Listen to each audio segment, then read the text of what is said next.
नमस्कार भाई दोस्तों। सबसे बड़ा सवाल ये था कि रेफरेंडम की वोटिंग से क्या हासिल होया। ये सवाल सबके मन में था, होना भी चाहिए। भाई बार बार रेफरेंडम करवाते इससे हासिल क्या होता। ओटवा का जो रेफरेंडम होया, हजारों सिक्कों ने वोट डाला, उससे हासिल क्या होया। उस सवाल का जवाब आपको मिलेगा। लेकिन एक छोटा सा सवाल अपना भी है भाई, हम किसी पे इल्जाम नहीं लगा रहे, लेकिन एक छोटा सा सवाल है। कुलविंदर कौर किस किस को याद है, जिसने चंडीगढ़ एयरपोर्ट के ऊपर कोई थी, चंगना पंगना टंगना क्या थी, उसको इनाम दिया था, याद है? वो अभी तक सस्पेंड चल रही है। एक चंडीगढ़ यूनिवर्सिटी में एक बच्ची जो यूनिवर्सिटी के अंदर जा रही थी, पंजाब विश्वविद्यालय वाले, वो माँ छड्डे मेरी वाली लड़की, उसको माई भागो अवार्ड दिया गया। चलो अच्छी बात है, देना चाहिए, बच्चे का हौसला बढ़ता है। लेकिन कुलविंदर कौर को देना चाहिए था, नहीं देना चाहिए था माई भागो का अवार्ड? उसका हक बनता था या नहीं बनता था? ये छोटा सा सवाल है, इसका जवाब आप सभी दे सकते हो, सबको पता भी है। ये इतना बड़ा सवाल नहीं है। अच्छी बात है, बच्चों का हौसला बढ़ाना चाहिए। अच्छा, और अमृतवीर जिसको अमेरिका वाले नौकरी दे रहे हैं, अपने यहाँ पर उसको कौन सा अवार्ड दिया गया? 52 वर्ल्ड रिकॉर्ड है उस लड़के के, 52 वर्ल्ड रिकॉर्ड। सोचने वाली बात है, सोचना थोड़ा, इन सवालों का जवाब देना। और रेफरेंडम से क्या हासिल होया, वो आज आपको है ना आराम से सुनना। चंगू मंगू भिखमंगू ज्यादा जंप मत लेना, पहले सुनो पूरा। मुबारक होवे इस रेफरेंडम दे के बड़ा कामयाब रेफरेंडम होया है। लेकिन इथे पहला सवाल मैं तिखा करांगी कि ये रेफरेंडम जिहड़ा है वो हुकूमती सतह दे उत्ते इना तस्लीम शुदा नहीं है।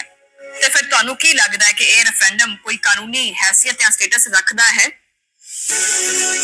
और ਤੁਸੀਂ खुद भी कहने ये चीज के ये रेफरेंडम जिहड़ा है ਇਹ ਸਿੱਖਾਂ ਦੀ ਆਵਾਜ਼ ਹੈ। देखो ये सवाल जरा तुसी मैनू पूछया, ये सवाल तुसी हिंदुस्तान दी अच्छा। अतवादी हुकूमत नरेंद्र मोदी ने पूछो कि जे यह रेफरेंडम दी कोई अहमियत नहीं है तो फिर उन्होंने अपने राह दे एजेंट बाहर भेज के हरदीप सिंह निज्जर नू शहीद क्यों किया?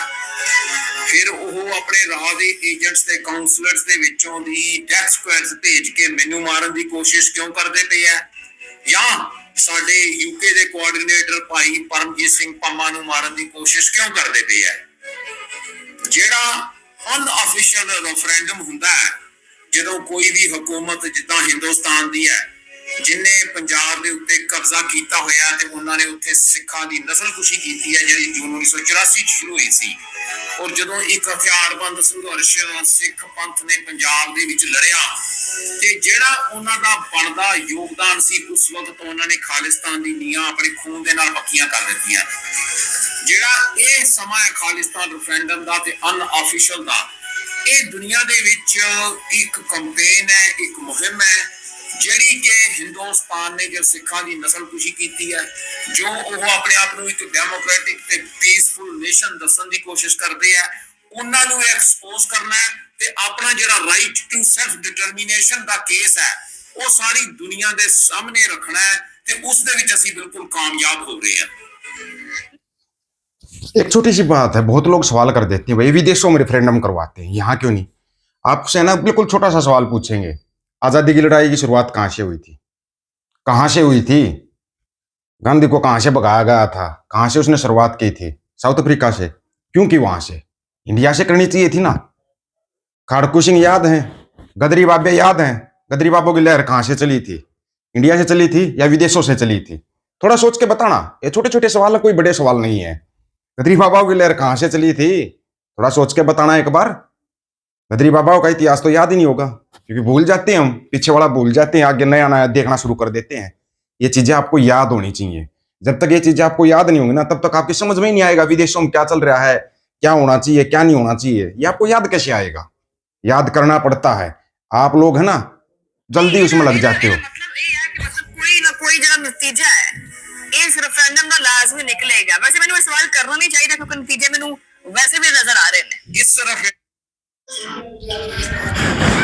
इसका रेफरेंडम का नतीजा पूछ रहे हैं भाई, क्या निकलेगा क्या नहीं निकलेगा? नतीजा भी बताएंगे आपको, बिल्कुल जरूरी है बताना। तो जब तक नतीजे का नहीं पता लगेगा तो बहुत से साथियों को तो ये समझ में नहीं आएगा कि भाई जंग नहीं की पंजाब ਨੂੰ ਭਾਰਤ ਦੇ ਕਬਜ਼ੇ ਚੋਂ ਆਜ਼ਾਦ ਕਰਵਾਉਣ ਵਾਲੀ, ਜਿਹੜੀ ਕਿ ਜਾਂ ਹਿੰਦੁਸਤਾਨ ਇਸ ਨੂੰ ਰੋਕ ਲੇਗਾ ਤੇ ਜਾਂ ਫਿਰ ਪ੍ਰੈਜ਼ੀਡੈਂਟ ਟਰੰਪ ਦੇ ਕਹਿਣ ਦੇ ਉੱਤੇ ਜਿੱਦਾਂ ਪਾਕਿਸਤਾਨ ਤੇ ਹਿੰਦੁਸਤਾਨ ਦੀ ਜੰਗ ਖਤਮ ਹੋ ਗਈ ਸੀ ਉਦਾਂ ਖਤਮ ਹੋ ਜਾਏਗੀ। ਇਹ ਜੰਗ ਮੁੱਕੇਗੀ ਸਾਡੀ ਜ਼ਿੰਦਗੀ ਦੇ ਨਾਲ, ਜਾਂ ਅਸੀਂ ਰਹਾਂਗੇ ਤੇ ਜੰਗ ਜਿੱਤਾਂਗੇ, ਤੇ ਜਾਂ ਫਿਰ ਹਿੰਦੁਸਤਾਨ ਦੀ ਜਿਹੜੇ ਟੈਂਕ ਹੈ ਉਹ ਸਾਡੇ ਉੱਪਰੋਂ ਦੀ ਨਿਕਲਣਗੇ, ਤਾਂ ਹੀ ਇਹ ਜੰਗ ਮੁੱਕੇਗੀ। ਔਰ ਇਹ ਜੰਗ ਸਿਰਫ ਆਜ਼ਾਦੀ ਦੇ ਨਾਲ ਮੁੱਕੇਗੀ। ਅੱਛਾ ਪਾਨੂ ਸਾਹਿਬ, ਮੈਨੂੰ ਇਹ ਚੀਜ਼ ਇਸ ਚੀਜ਼ ਦਾ ਮੈਂ ਤੁਹਾਡੇ ਕੋਲ ਪੁੱਛਣੀ ਹੈ ਚੀਜ਼ ਇੱਕ ਇਹ ਕਿ ਆ ਜਿਹੜਾ ਰਾਜਨਾਥ ਹੈ, ਇਹ ਰਾਜਨਾਥ ਇਸ ਤਰ੍ਹਾਂ ਦੇ ਬਿਆਨਾਂ ਦਿੰਦਾ ਫਿਰਦਾ ਹੈ ਕਿ ਜੀ ਸਿੰਧ ਜਿਹੜਾ ਨਾ ਉਹ ਤੁਹਾਡੇ ਕੋਲੋਂ ਅਸੀਂ ਲੈ ਲੈਣਾ ਹੈ, ਸਿੰਧ ਜਿਹੜਾ ਹੈ ਉਹ ਭਾਰਤ ਦਾ ਹਿੱਸਾ ਹੈ, ਔਰ ਭਾਰਤ ਦੇ ਵਿੱਚ ਜੋ ਜੋ ਕੁਝ ਹੋ ਰਿਹਾ ਹੈ ਉਹਦੇ ਉੱਤੇ ਭਾਰਤ ਦੀ ਕੋਈ ਨਜ਼ਰ ਨਹੀਂ ਹੈਗੀ, ਲੇਕਿਨ ਸਾਰੀ ਨਜ਼ਰ ਸਾਰਾ ਫੋਕਸ ਪਾਕਿਸਤਾਨ ਵਾਲੇ ਪਾਸੇ ਕਿਉਂ ਰੱਖਿਆ ਹੋਇਆ ਹੈ? ਦੇਖੋ, ਇਹਦੀ ਜ਼ਿੰਮੇਵਾਰੀ ਤੇ ਹੁਣ ਪਾਕਿਸਤਾਨ ਦੀ ਜਿਹੜੀ ਹੈਗੀ ਆ ਫੌਜ ਤੇ ਪਾਕਿਸਤਾਨ ਦੀ ਸਰਕਾਰ ਦੀ ਬਣਦੀ ਹੈ।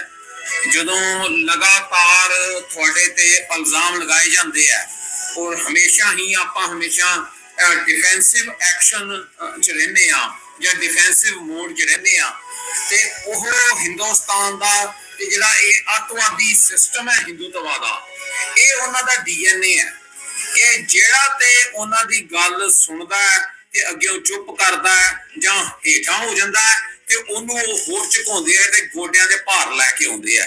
ਪਰ ਜਿਹੜਾ ਉਹਨਾਂ ਦੇ ਸਾਹਮਣੇ ਖੜ ਕੇ, ਹੁਣ ਮੈਂ ਤੁਹਾਨੂੰ ਚਾਈਨਾ ਦੀ ਐਗਜ਼ਾਮਪਲ ਦੇਣ ਡਿਆ, 55,000 ਜਿਹੜਾ ਸਕੁਅਰ ਕਿਲੋਮੀਟਰ ਦਾ ਏਰੀਆ ਉਹਨਾਂ ਨੇ ਦੱਬਿਆ ਵਾ, ਤੇ 2020 ਦੇ ਵਿੱਚ ਉਹਨਾਂ ਦੇ ਫੌਜੀ ਜਿਹੜੇ ਆ ਹਿੰਦੁਸਤਾਨ ਦੇ ਚਾਈਨਾ ਨੇ ਜਿਹੜੇ ਆ ਮਾਰ ਮੁਕਾਏ ਆ, ਤੇ ਹਿੰਦੁਸਤਾਨ ਨੇ ਕੀ ਕਰ ਲਿਆ?